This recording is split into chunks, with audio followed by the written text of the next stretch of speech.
Hip hop is not dying. The world is. Say recently, video games are not as good as they used to be. Movies are not as good as they used Are you picked out like not to be. good examples? Cars, the NBA, the NFL, music is not as good as it used to be. And no, you're not crazy. There's a lot of truth to these statements. Now, hip-hop is not dying, but you have to be totally narrow-minded to think that it's as dominant as it used to be. And most of you know me as the hip-hop guy, and don't worry, I'm not about to just shit all over this genre that made me. I still love it, and I ain't going anywhere, so get that out of your head. But most people who've been discussing this topic exhaust these same old arguments. The beats are repetitive, the lyrics have no meaning. They only rap about murder, girls, drugs, and money. There are too many clones. They're just trying to go viral and not create art. They're clout chasing, violence, blah blah blah. Now, those are some good points, and they ain't wrong.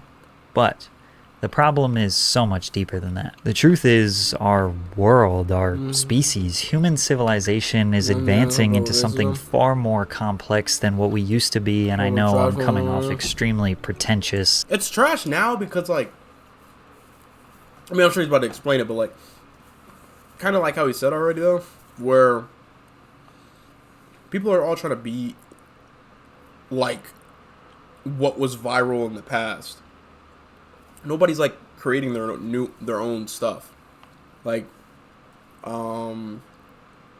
closest thing we got was probably like, I mean, all Yeet did was just add a bell, and then all of a sudden everybody was just like, you know what I'm saying? It just sounds the same. I was about to say it all sounds the same. And then at that point, you just kind of pick out like which same you like, and then that's pretty much how it's been for the last couple of years. But I don't know. I don't know how it's gonna change though. Like if it's gonna get as good as it used to be, but I don't know. And annoying and trying to be too smart. Just let me cook for a second, because I really think I got something here. Go ahead, now, I'll start by saying something positive about hip-hop. There have never been as many artists making high-quality hip-hop records as there is right now. Let me rephrase that. Hip-hop is still really fucking good. But most people are just too busy or lazy to go and look for it. And listen, I'm included in that. If you want the good stuff, you got to dig for it. But most of you won't. Which brings me to my first point. You are being overexposed to media, which leads you to being paralyzed by choice and therefore never feeling fulfilled. 100,000 songs are being uploaded to Spotify every day. 3.7 million YouTube videos are uploaded every day. There are dozens of high-quality movie streaming services uploading millions of hours of content every day. And having too many options has been proven to be a bad thing. In 2000, psychologists... It's actually a fact, bro. That's like whenever you have a, like whenever you were a kid, you know what I'm saying? And you had that, you had a large pile of DVDs or games, right, for your PlayStation, Xbox, whatever, and you were just like, and there'd be some days where you just look at the pile and just be like, bro, I don't got nothing to play, bro. Nothing sounds good right now. Like, there's too many options. Like, I have too much shit to play. So, like, you don't want to play anything at that point. I feel that. That makes a lot of sense. From Columbia and Stanford University published a study about jams. On a regular day at a local food market, people would find a display table with 24 different kinds of jams. Then on another day at that same food market, people were given only 6 different types of jam choices. The store sold more jars of jam when they only offered 6 different choices. It's easy to feel confident and fulfilled that you chose the right jam when there's only 6 jars. But when there's 24, you start to feel overwhelmed. You start to wonder why there are so many in the first place, and you realize it's just less stressful to not choose any. You shouldn't feel bad that you can't choose what is the best music or content to consume out of the millions of options. It's much easier to just listen to... There's so much music, bro. There's so much... Because it's like... You could listen to the old stuff. Especially, like, with Spotify and everything. It's, like... It's almost impossible to try to, like, listen to everything. Because... You'd listen to the old stuff, right? For nostalgia, or whatever the case may be. Maybe like you want to feel how you felt back in the day, and then you use music as like that, like time machine, basically, which I've done in the past. Or you want to... Oh, my brain just cut off. Never mind. To an album or song that you already know is good, one you've been listening to for years, rather than to dive into the haystack trying to... Oh, yeah. So you're going like super deep into like the old genres and stuff. You got that, and you got the new stuff, that's like coming out, but then there's always something new coming out, like every single Friday. Like, bro, there's pages that post about it. Like every Friday, there's new albums, new songs, new everything. But then that doesn't even cover everything, because like you said, there's 100,000 songs that get uploaded to Spotify. So there's like little genres within the bigger genres that like maybe you like that, but you would never know that because a lot of people just don't branch out. But I think they're probably about the same. I don't know what, I've never used Apple Music, so I don't know what the difference is.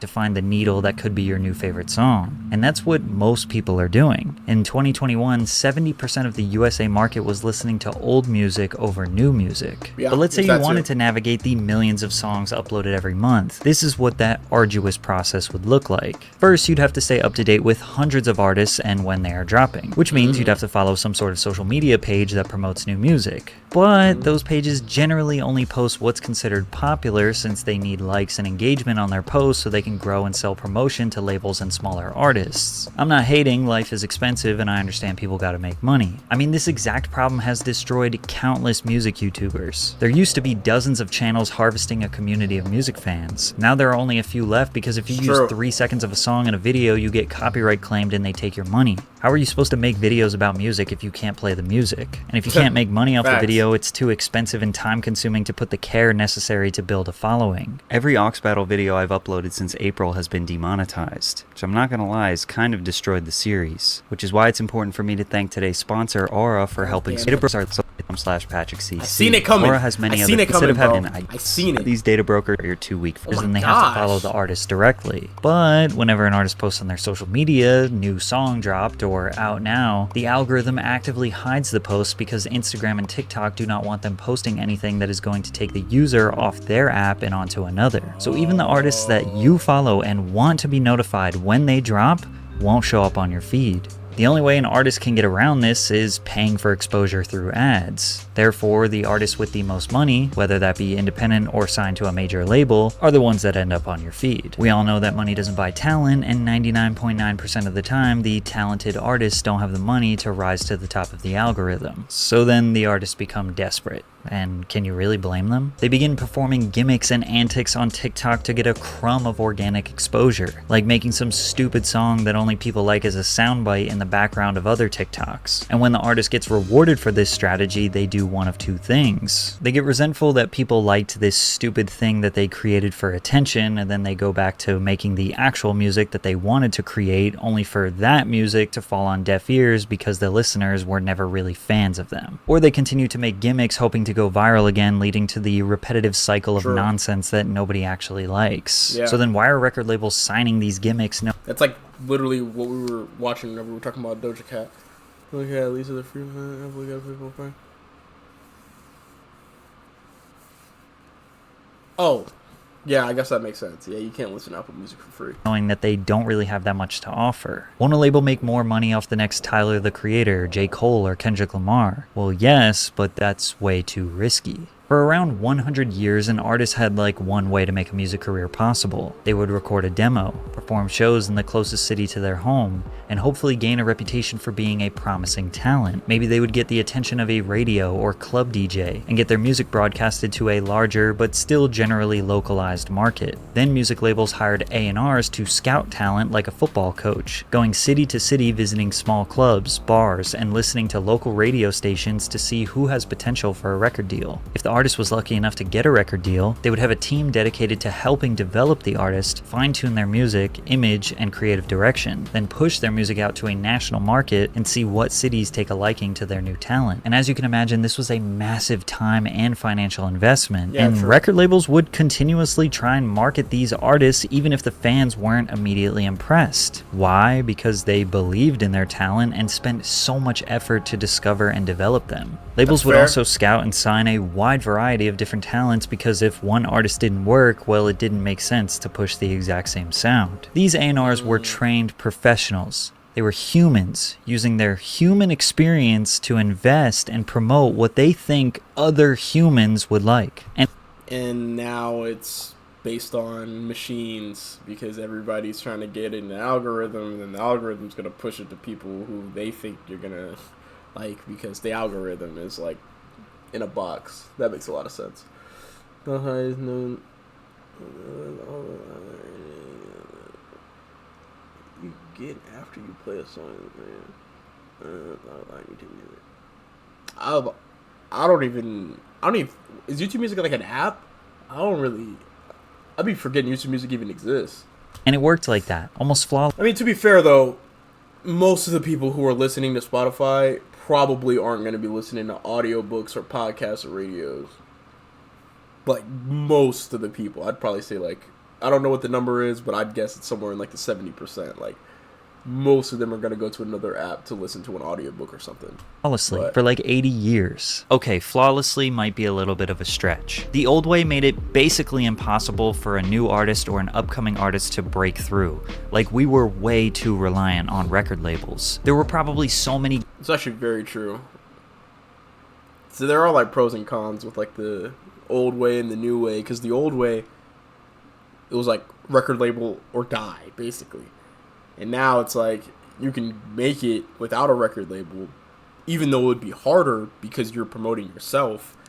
But then if you can get, like, TikTok or Instagram, YouTube, some sort of following behind that, and then they push your shit and then spread your shit like wildfire, then you'd be good. But that also takes time. And I feel like the record label one would also take time to even get a record label to discover you, so... Both of them would be great artists that never got discovered because an A&R for a music label just never happened. Not on Spotify. I do all that on YouTube. To be where they were when they were performing in some bar or bowling alley. For the average person, the only music that existed was stuff that was on the radio or in movies or on MTV or just what their friends liked. But that's also what made the music so iconic, is because, like, everybody knew the same stuff. Then the internet came, which was great for a little bit, until it wasn't. The internet created the opportunity for any artist to get their music out to the world. So individually, for artists, it was so much better, but it destroyed music communities. Music that once unified us is now dividing us. Before everyone had smartphones, the internet was a fringe hobby that introverted people and children used. Chamillionaire, Soulja Boy, and the entire SoundCloud rap era used the internet to create a wave so dominant that it changed the music industry. From 2012 to roughly 2018, SoundCloud was a place for innovative, interesting, and counterculture rap music. Being a SoundCloud rapper was perceived as someone who had a failing music career, which made the community stronger and more cult-like, rooting for these rappers to win. But then the internet rapper became a normalized, formulaic career path that labels figured out how to dominate, and the community aspect around internet rap disappeared. The algorithm made the process... I would say now it's like all like underground and shit, but then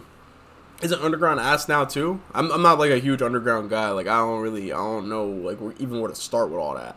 Well, isn't underground ass right now? Of discovering talent, less about taste and more about objective data. A&Rs are now just data analysts who look for boosts in streaming data. Facts. Record labels don't care how the music sounds, they just care if people are listening. But as we explained before, people are not necessarily listening to music for the same reasons that they used to. And sometimes the algorithm or streaming data is just wrong. It just doesn't mean that the song is good or that the artist is objectively talented. It could be random. I'm about to say, bro, like, what's it called? That one JID song, Surround Sound? Bro, the fact that you got a song, like, what was it? JID, 21 Savage, I think it was just those two. Bro, when I first heard the song, I did not think that it was going to be a part of, like, the stealing challenge trend or anything like that. Like, so, like, it's kind of hard to even predict stuff like that because now, like, I hear the song and I think about that. But before I heard the song and I was like, oh, okay, yeah, I like the song. You know what I'm saying? So it's just, I don't know. Think about the YouTube algorithm. You watch one video about dogs. All of a sudden, you see another one recommended to you. You click that. Now 3 are recommended. You go down one YouTube wormhole and your whole feed is transformed into only dog content. Yeah. Music algorithms operate similarly. Let's say you listen to a couple Pop Smoke songs on Spotify. You start getting recommended similar artists who are using the same style beats and sounds. Before you know it, your Discover Weekly is flooded with every Brooklyn drill and UK drill rapper in existence. You were in a drill mood for a couple of days and now Spotify made it your entire listening experience. Then the upcoming artists are incentivized to copy someone else's sound because the only way they'll make it into the algorithm is if they can be categorized alongside another bigger artist. So you have to manually trick the algorithm and listen to a bunch of different stuff on purpose to get recommended a decent variety, or not rely on the algorithm at all. But it's hard not to rely on them when they're extremely convenient. And this is a little bit of a tangent, but it's crazy. The other night I was driving and I was going to pick up some food. My real actual car I bought on my Honda really tried to go get for food. dinner, and there's a car coming at me and their headlights just totally blinded me. I didn't say anything, I didn't make a noise, I didn't text anyone, I didn't call anyone, but I did think to myself, like, dang, their lights are so bright. And I started thinking about, okay, is this legal, or like, can they get in trouble, or why are they so bright? Just all these questions about Pat, these you're yapping, bright bro. headlights. I pick up the food, I get home, I pop on YouTube, and what do I see? A video titled, "Blinding Headlights Are a Growing..." Bro, this happens to me all the time. Whoa. I'll be talking about something. I won't even be on my phone or anything. I'll just talk about it. And then, oh my gosh. Okay, you kind of cooked. Okay, you cooked. problem You on cooked. US roads. And no, this was not a new video. It's 6 months old. And no, I don't watch content about cars or about headlights or social problems. And yeah, I watched the video. And I'm honestly glad it was recommended to me because I really wanted to know.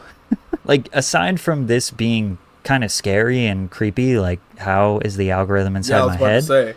It's incredibly convenient. The convenience of being recommended content, or in this case, music, is slowly destroying our autonomy. You have to actively go out of your way and make small choices, such as like what music you want to listen to defeat the algorithm. Which is why editorial playlists that are created by humans should be a saving grace. Keyword, should be. A human analyzes the streaming data, then listens to confirm if it's a good song or a unique song, then adds it to a playlist for people to listen to and enjoy. But unfortunately, Spotify playlists are corrupt. Shocker. They're doing the exact same thing they've been doing to radio forever. Payola. Whoever pays the most money to the tastemakers, aka... Why is that a real word, payola? It's like the definition of it, though. I'm sure he's probably explaining it right now, but like... Practice of bribing someone to use their influence or position to promote... Okay, that's what I kind of figured, but alright. The radio DJs and playlist curators makes it to the top. Upcoming artists realize social media is not a fair market and they get desperate for exposure by sacrificing their art. And the fans who are too busy to become full-time A&Rs get screwed because they think that what is being recommended to them or what's on the radio or what's on Rap Caviar is all that music has to offer right now. But the truth is, right now there are so many objectively great artists making great music, like probably more than ever. Just take the YouTube channel Colors as one example. Every few days they upload a video of a talented artist who likely has a full catalog of great music you can go and enjoy. So why do you feel deprived of great music when it's obviously not that hard to find? Well, that's because it's not necessarily the music that you're craving. It's community. It's a sense of belonging.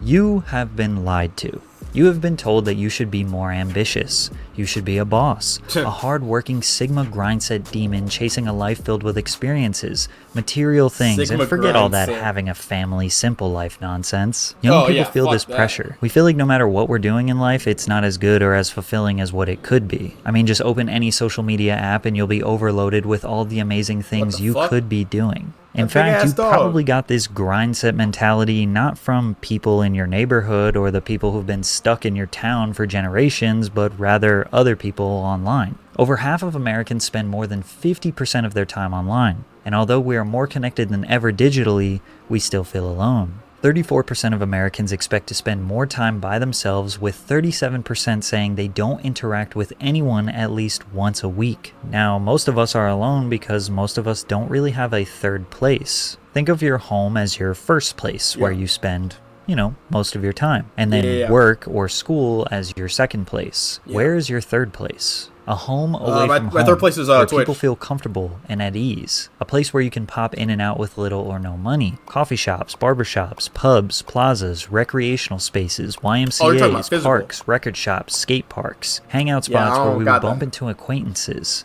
interact with strangers and build a sense of community. A place where maybe you could listen to music or discuss music or argue about music with people. Now, there is one glaringly obvious third place for music people: concerts. But in hip-hop, Concerts are a mess. They suck. Hip-hop concerts are by far the worst live music experiences that there is. They are typically I've never bad been to a concert. performers with a crowd full of people too cool to participate. And on top of that, the shows are insanely expensive. I spent $1,000 on a Drake concert ticket and saw people filming themselves to show their social media followers that they were at a Drake concert. Rappers lip sync the words while the DJ just plays the MP3 file you can hear online. They might ad-lib a few times and jump around. So little by little, people are not going to as many rap concerts because it's just a big waste of time and money. To no surprise, rappers who are great live performers have more longevity in the genre because that in-person real experience will last so much longer and mean so much more than any digital experience. We are using our phones as our third place. Some of you, Kai Cenat's bedroom on your screen is literally your third place. We can immerse ourselves into any subgenre, niche, forum, and interact with other digital versions of Chris people. Brown. But That's as why I Chris stated Brown is before, like, oversaturation and money has that made nigga it be going impossible crazy on to figure out stage. where on the internet is actually worth spending your time. Playboi Carti and his Opium label artists, as well as Yeat,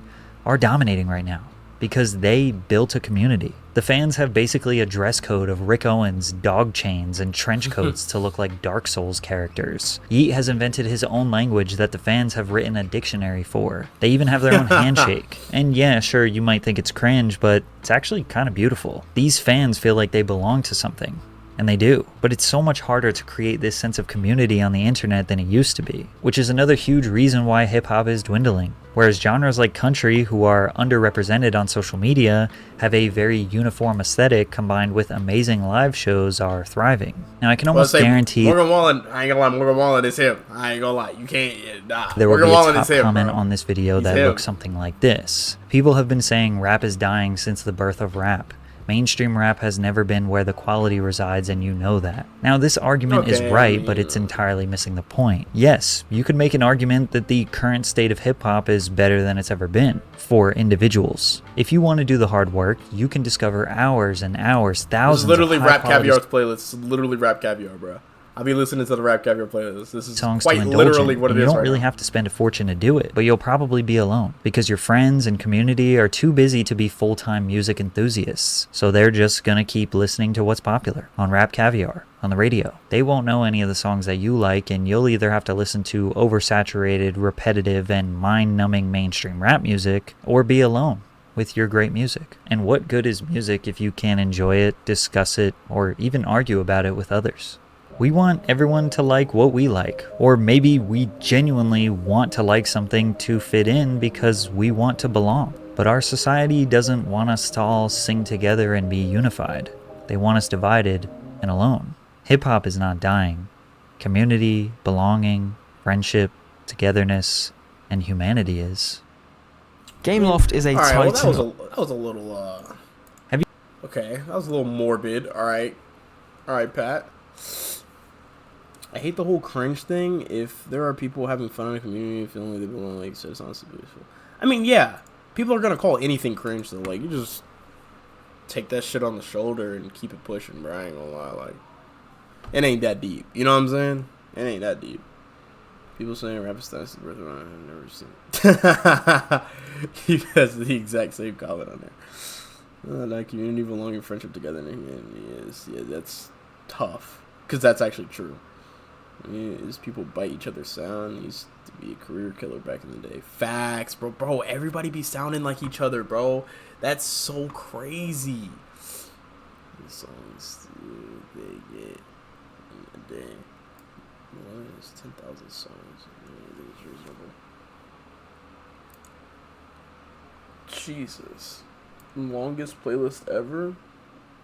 Held by Willis Orr with about 10,000 songs, maximum limit on Spotify playlist, and over 800 hours of music. You'd need to listen for more than 33 consecutive days to finish a playlist. What the fuck?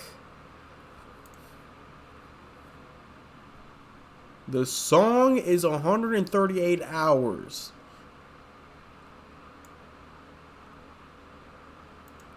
What is he just yapping on there? Like, what you mean 138 hours, bro? You know how large that file's gotta be? Damn. Oh my gosh. Jesus.